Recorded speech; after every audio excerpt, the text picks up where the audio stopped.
నమస్తే. Welcome to our channel. నేను మీ పద్మావతి. ఈ రోజు నుంచి మన రెడ్ టీవీ భక్తిలో కళ్యాణమస్తు అనే ప్రోగ్రామ్ అనేది స్టార్ట్ అవ్వబోతుంది.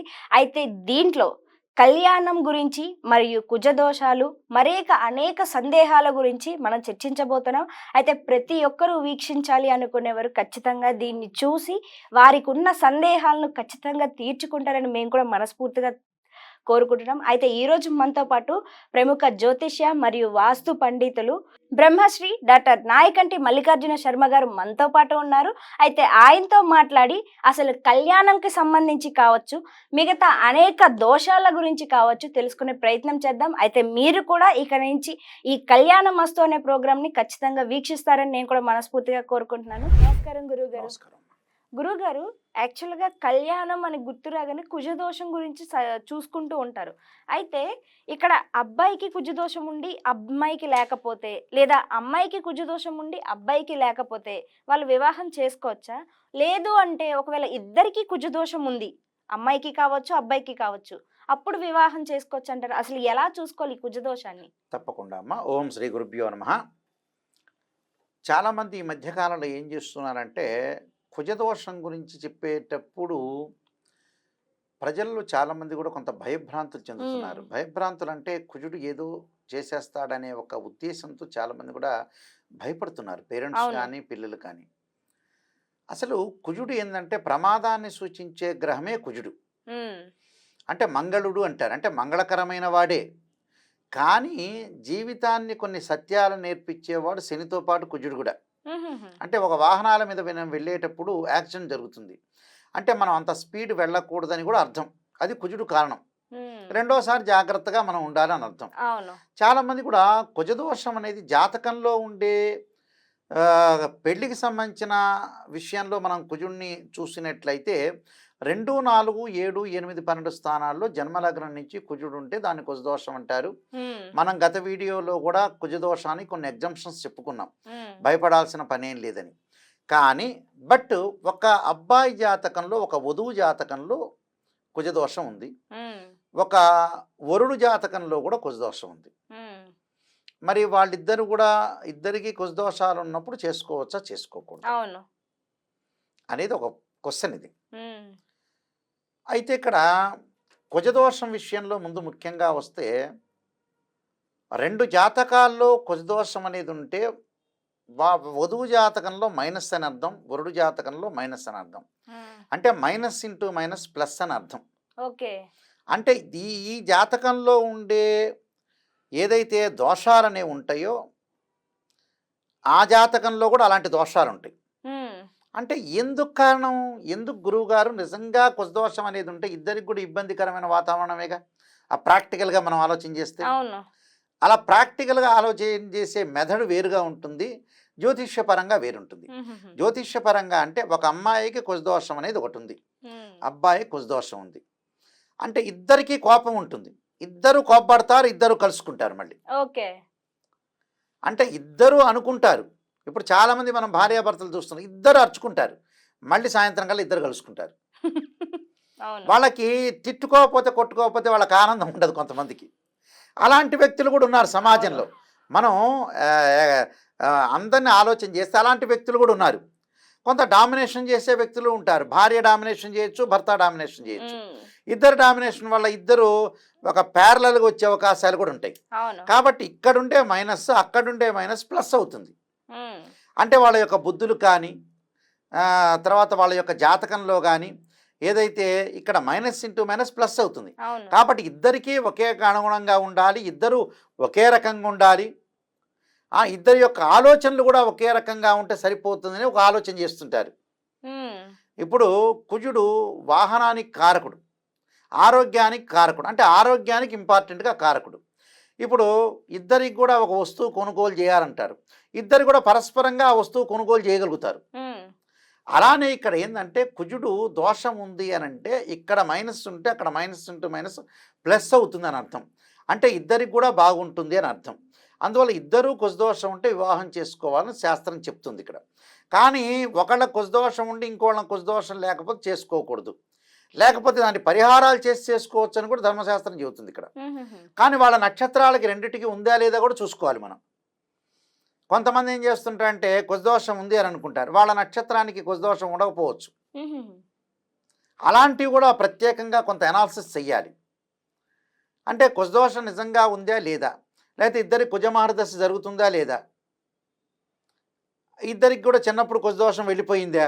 ఇప్పుడు హ్మ్. మృగశిర, చిత్త, ధనిష్ట నక్షత్రం వాళ్ళకి ఈ ముగ్గురికి కూడా, ఈ 3 నక్షత్రం వాళ్ళకి కూడా కుజదోషం అనేది పెద్దగా వర్తించదు. హ్మ్. 50% ఎగ్జంప్షన్ అయినట్టు. 2, 4, 7, 8, 12 స్థానాల్లో ఉన్నా కూడా. హ్మ్. దానికి కారణం ఏంది, చిన్నప్పుడే వాళ్ళ కుజమహర్దశ వెళ్ళిపోయింది. హుహుహు. వెళ్ళిపోయిన తర్వాత వాళ్ళకి పెళ్లి సమయానికి వచ్చేటప్పుడు వేరే మహర్దశ ఏర్పడుతుంది. అప్పుడు పెద్దగా ఎఫెక్ట్ అనేది ఉండదు. దాన్ని పరిహారం చేసుకుని ముందుకెళ్ళిపోవచ్చు. హ్మ్. భయపడాల్సిన పనేమీ లేదు. ఇప్పుడు ఇద్దరికి ఒకళ్ళకి కుజదోషం ఉండి ఇంకోళ్ళకి కుజదోషం లేదు అనుకుందాం కాసేపు. సెకండ్ మోడల్, హ్మ్. అబ్బాయి కుజదోషం ఉంది, లేకపోతే అమ్మాయి కుజదోషం ఉంది. అమ్మాయికి అబ్బాయిలో ఎవరికొకళ్ళ కుజదోషం లేదు, మరి వివాహం చేయొచ్చా హ్మ్. అంటే ఒకళ్ళకి పరిహారం చేసుకుని ముందుకు వెళ్ళొచ్చు. ఓకే. ఒకళ్ళకి పరిహారం చేసుకుంటే ముందుకు ముందుకు వెళ్ళొచ్చంటారు. వెళ్ళొచ్చు. ఆ! ఆ నిజంగా ఉందో లేదో కూడా టెస్ట్ చేయాలిగా. హ్మ్. టెస్ట్ చేసిన నిజంగా ఉందనుకుందాం, మనం చెప్పిన 13 నక్షత్రాల్లో లేదు ఆ నక్షత్రం, కాదనుకోండి, నిజంగా ఉందనుకోండి, దాన్ని పరిహారం చేసుకొని ముందుకు వెళ్ళొచ్చు. హ్మ్. వేదం అనేది పుట్టింది ఎందుకు, దాని పరిహారం గురించే. అవును. చాలామంది కూడా ఏం చేస్తుంటారంటే బ్రహ్మ రాసిన రాతను ఎవరు చెరపలేదని అంటారు. అవును. అసలు వాస్తవంగా అది కాదు.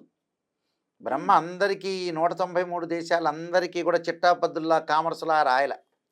ఆయన బ్రహ్మ రాసింది ఏంది, బ్రహ్మ రాసిన రాత నేను మాత్రమే చెరపలేను, కానీ మీ యజ్ఞయాగాది క్రతువుల వల్ల, దాన ధర్మాల వల్ల మీరు యొక్క పూర్వజన్మలో ఉండే కర్మ ఫలితం అంతా తొలగించుకోవచ్చని ఆ బ్రహ్మే రాశాడు ఇక్కడ. హ్మ్. అందువల్లే కదా మనం వెంకటేశ్వర స్వామి దగ్గరికి వెళ్ళి, శ్రీశైలంకి వెళ్ళి, తిరుపతికి వెళ్ళేది ఎందుకు వెళ్తాం. చాలామంది కూడా ఏం చేస్తుంటా అంటే భగవంతుడు కర్మ రాశాడు, ఇది ఇంతే అంటే ఇంకెందుకు దేవుడి దగ్గరికి వెళ్ళటం, ఈ వేదం ఎందుకు. అవునా? అవును. Catch my point. అవును. అర్థమైంది. అర్థమైంది కదా. కర్మ ఇంతే అన్నప్పుడు ఇంకెందుకు కర్మ, ఇంట్లో కూర్చోక దేవాలయానికి వెళ్ళటం ఎందుకు, దేవుడు వెలవటం ఎందుకు, ఈ అన్నమయ్య ఏంది, రామదాస్ ఏంది, ఈ మహావిష్ణువు ఏంది, పరమేశ్వరుడు ఏంది, హ్మ్. ఈ వ్రతాలేంది, ఈ పూజలేంది, నోములేంది. ఆ కర్మ ఫలితం తొలగించుకోవడానికే ఇవన్నీ భగవంతుడు ఏర్పరిచిన. వేదం కూడా ఋగ్వేదం, యజుర్వేదం, సామవేదం, అథర్వణ వేదం పెట్టిందే అందుకోసం. హ్మ్. మాకు ఈ కర్మ ఇంతేనండి, కొంతమంది అంటుంటారు మా కర్మ ఇంతేనండి, ఎవడు తొలగించలేరు. తొలగించుకోకపోతే ఇంకెందుకు వెంకటేశ్వర స్వామి దగ్గరికి వెళ్తాం. అవును కదా! అవును, వెళ్ళేది భగవంతుడి దగ్గరికి వెళ్ళేది ఎందుకు, ఆ కర్మను మనం తొలగించుకోవటానికే. అవును. ఇప్పుడు బిచ్చగాళ్ళకి దానం చేస్తున్నాం ఎందుకు, ఆ కర్మ తొలగించుకోవటానికి. మంచి చేయడానికి పెళ్ళిళ్ళు, మంత్రాలు ఇవన్నీ ఉండటానికి కారణం ఏంది, కర్మను తొలగించుకోవటానికే ఇదంతా. హ్మ్. వేదం అనేది ఆ బ్రహ్మ సృష్టించింది వేదం.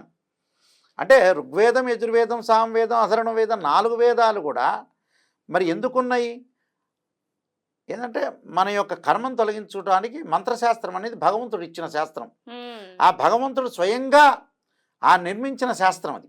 ఆ శాస్త్రాన్ని మనం చదువుకోవటం వల్ల మంత్రాలు, జపాలు, పూజలు, యజ్ఞయాగాది క్రతువులు చేసుకోవటం వల్ల తగ్గుతుంది. అందువల్లే కదా మన రామాయణంలో చూపించింది. హ్మ్. అశ్వమేధ యాగం, పుత్రకామేష్టి యాగం ఎందుకు చేశారు, మన దశరథుడు పుత్రకామేష్టి యాగం ఎందుకు చేశాడు, ఆయన తెలియదా ఈ కర్మ ఫలితం. అవును. కొంతమంది అంటుంటారు చాలామంది, అబ్బా కర్మ ఏదుంటే అదే అండి, హ్మ్. వచ్చింది కదా నోటికి వచ్చింది మాట్లాడుతున్నాడు. కర్మ ఎలా ఉంటే అలా అయితే ఇంకెందుకు కొంపలో కూర్చోక, అంతే కదా! ఇంకెందుకు దేవుడి దగ్గరికి వెళ్ళటం, హ్మ్. అన్నవరం ఎందుకు, శ్రీశైలం ఎందుకు, మంత్రాలయం ఎందుకు. హ్మ్. మరి కర్మను తొలగించుకోవటానికే దేవుడి యొక్క ప్రార్థన చేసేది. హ్మ్. అది ఏ కులంలో అయినా, ఏ మతంలో అయినా కూడా మన దోషం తొలగిపోవడానికి భగవంతుడి యొక్క ఆరాధన చేయడానికి కారణం అదే. హ్మ్. మనం భగవంతుణ్ణి సేవ చెయ్యాలి, భగవంతుని ఆరాధన చెయ్యాలి. భగవంతుడిని చేయటం వల్ల మనం మంత్రాలు వినాలి, మంచితనం ఉండాలి, గౌరవించాలి, మాతృదేవోభవ, పితృదేవోభవ అనుకోవాలి. అలాంటివన్నీ కూడా కర్మను తొలగించుకోవడానికి భగవంతుడు ఏర్పరిచిన శాస్త్రమే వేదం. అవును. అక్కడ మనం వేదాన్ని అనుసరించి ముందుకు వెళ్తే మనకు కర్మ ఫలితం అనేది తొలగిపోతుంటుంది. హ్మ్. అలాగా కుజదోషం ఉన్న వాళ్ళు కూడా దానికి అంగారక పాశుపతాస్త్ర రుద్రాభిషేకం అని, కుజ జపమని, హ్మ్. అంగారక హోమం అని, ఇలాంటివన్నీ కూడా మనకు శాస్త్రంలో చెప్పారు కాబట్టి అవి తొలగించుకొని ముందుకు వెళ్ళటం వల్ల మంచి జరిగే అవకాశం ఖచ్చితంగా ఉంటుంది. హ్మ్. నిజంగా గురువుగారు చెప్తుంటే అలాగా వింటున్నంతసేపు కూడా నిజంగా అలా తేలుతున్నాం గాలిలోని నిజంగాను. ఎందుకంటే దోషాల గురించి చెప్తారే తప్పితే ప్రతి ఒక్కరు కూడా మన కర్మాల్ని మార్చుకోలేము అని అంటారు. మీరన్నది వాస్తవమే. బ్రహ్మ రాసాడు మనం ఎక్కడ చెరిపేయగలము అని అనేసి.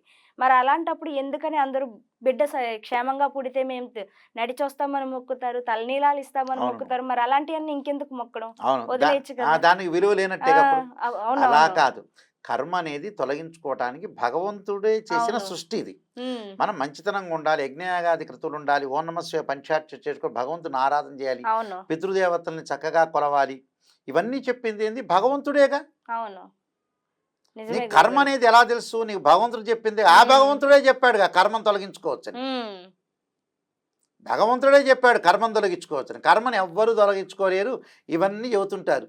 అవును. మరి ఆ కర్మను తొలగించుకోకపోతే ఎందుకయ్యా తిరుపతికెళ్ళటం మనం నిజంగా? అవును. శ్రీశైలం అంటే ఎందుకెళ్ళటం? హ్మ్. మరి ఇంట్లో కూర్చోవచ్చుగా. నిజంగా గురుగారు. మీరు చెప్తుంది వాస్తవమే. బట్ దీనికి అందరూ అంగీకరిస్తారని నేను ఒప్పుకోను. బట్ అయినప్పటికీ కూడా ఇది వాస్తవం మీరు చెప్పింది. అంగీకరించడం, ఇచ్చిపోవటం అనేదేందంటే బ్రెయిన్ హ్మ్. మెచ్యూరిటీ వాల్యూస్‌ని బట్టి ఉంటుంది అందులో. అవును. అంటే బుద్ధి బలాన్ని బట్టి ఉంటుంది. అందువల్లే హ్మ్. వాళ్ళకి మంచి జరుగుతుంది. తెలియని మంచి జరుగుతుంటుంది. హ్మ్. అలాగా.